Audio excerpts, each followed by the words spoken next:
obviously disappointed that we couldn't carry it through. Great position at half time, just goals that we conceded, not brilliant from our viewpoint.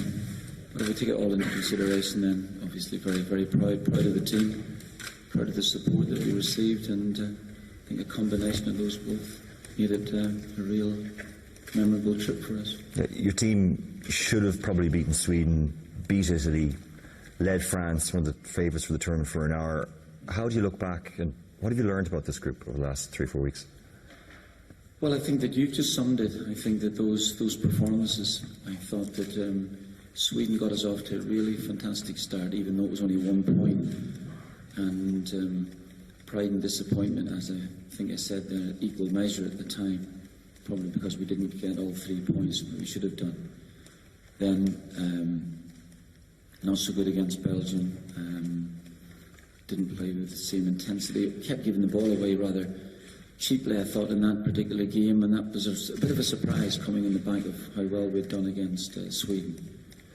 But roared back against Italy. Really great performance, and I think it was the one that cemented the relationship between the fans and the players, which was great, and obviously the country.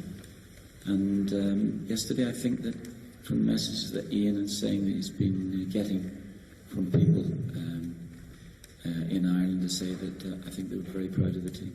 And just looking ahead to the qualifiers now, I spoke to John O'Shea last night. He said he's going to sit down with you to discuss his future internationally. Do you expect the likes of him and maybe Robbie Keane to still be around for those qualifiers? Well, I think that decision would be entirely up to the players.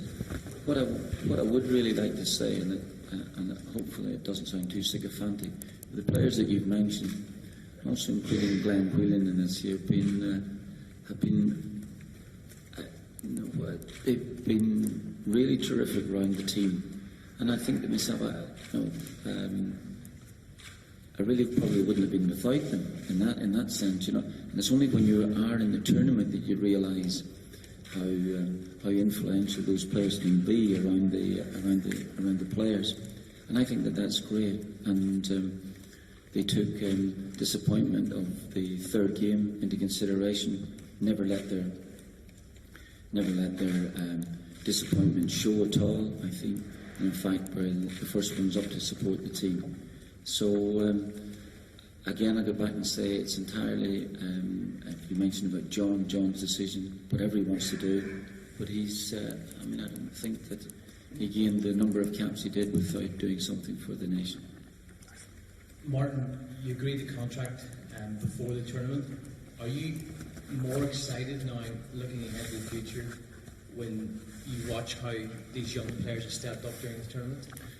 Well, I think that, I'm obviously delighted at the way some of the younger lads performed in this stage.